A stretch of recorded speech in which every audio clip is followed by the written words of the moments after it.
Hi, my name is Kuldeep Singh. Let's start with the database. So we have a first slide, DBMS, RDBMS, year model and table image. So let's start with the DBMS. What is a DBMS? A standard method to store and retrieve data in digital form. Digital form means we are storing data in rack or hard disk. Okay, in a 0101 format. It's for a digital form. So we have a types of DBMS based on data model.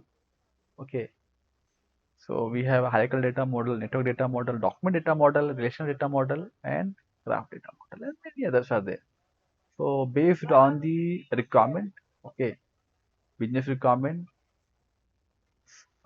like for banking sector, we are using a relational data model. Okay, because we have a transaction, we have payment, or for inventory, we are using relational data model. Generally, we use relational data model for business purpose. If where OLTP transaction are required. So let's move to next slide. So what is a relational database? A relational database based on the concept of relational data model proposed by Dr. E.F. Codd in 1970 that must follow certain rules to be RDBMS. So there are around 0 to 12 rules, means it's 13. Okay, and this rule describe how the RDBMS should be, what it should do. Okay, so we have let's go to the next slide. A relational data model of data for large shared data bank by Dr. E.F. Codd. These were a research paper, okay, by the Dr. E.F. Codd, where he described what a relational database. He said a relational database is a collection of related information that can be organized into tables.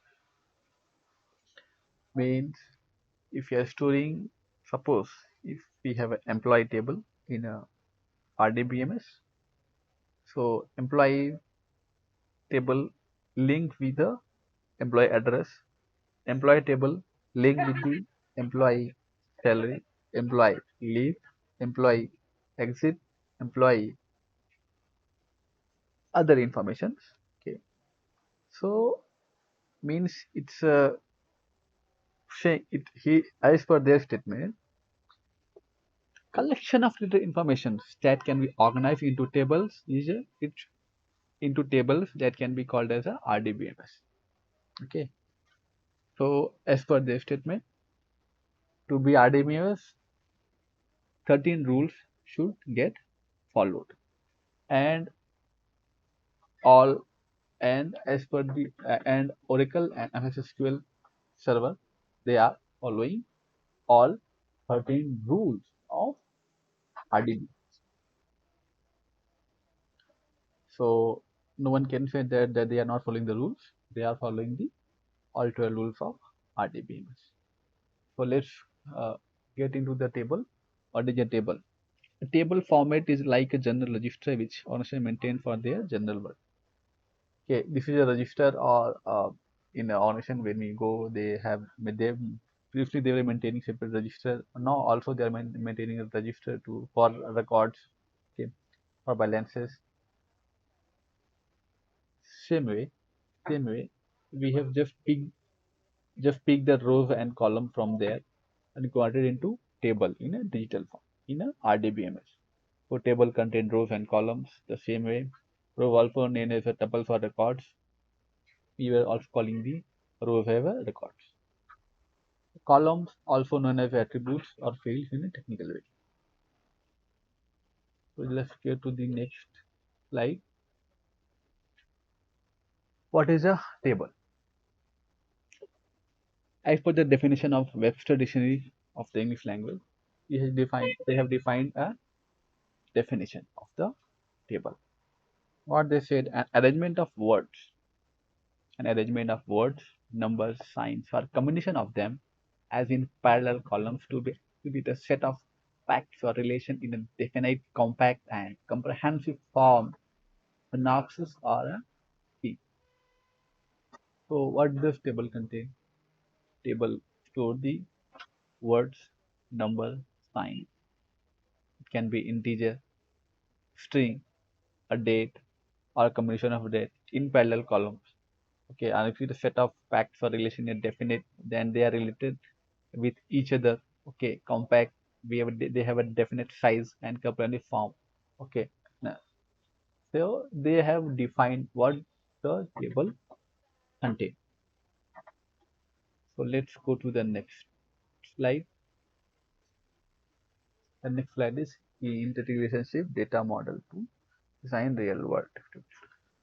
It's inter-relationship model to design real world table structure.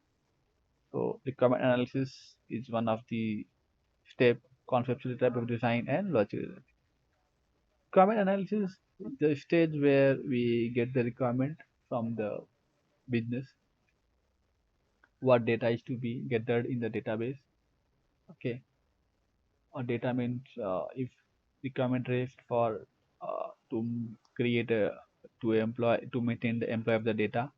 So we have an employee entity which represents the table, name and age which represents the attributes, and the arrow represents the relation with the entity. Next is the conceptual database design. The goal is to create simple description of the data that should closely match with the user and developer. So what user say, what as per the requirement of the user and developer, they should match that their requirement are cleared. So the next is logical database design. We must use DBMS to implement our DB design. So now here database will be used to implement the design. So table will get created. Now the next slide is entity. It's entity ER diagram entity. So we are it's entity is nothing but a table in ER model. Entity is defined using a set of attributes. A table is created with the help of attributes. Table cannot imagine a table without a attribute. Table must have attributes. Hence, the definition is an entity is a set of entity is defined using a set of attributes. Key. Here we have a key also. As I said, RDBMS have a data integrity. So to maintain data integrity, data should be unique. It must not contain a duplicate value. The data should be meaningful. Okay, analysis can be done on that data. The data accuracy must get maintained. For that, we require a key. Or a key, a minimum set of attributes whose value uniquely identifies an entity in the set is known as a key. A key is a primary key, a unique key, a foreign key. So here the attributes describe the detail. Here we have a simple one. What the attribute describes the detail info of the entity. For each attribute entity set, we must specify the domain. Okay, the domain it must contain string value, integer value, or date value. Go to the next one. A key constraint.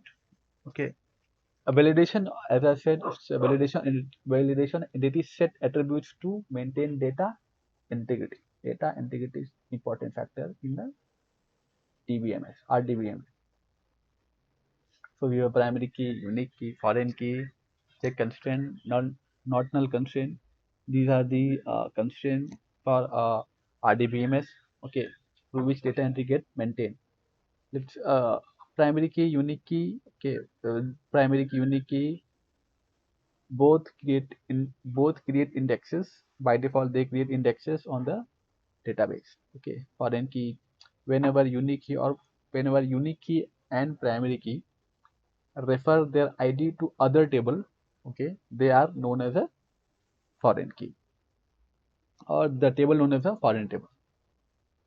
So we have a check constraint. In the check constraint, we define certain constraint to maintain the data integrity. How we define the salary of the employee cannot be 0.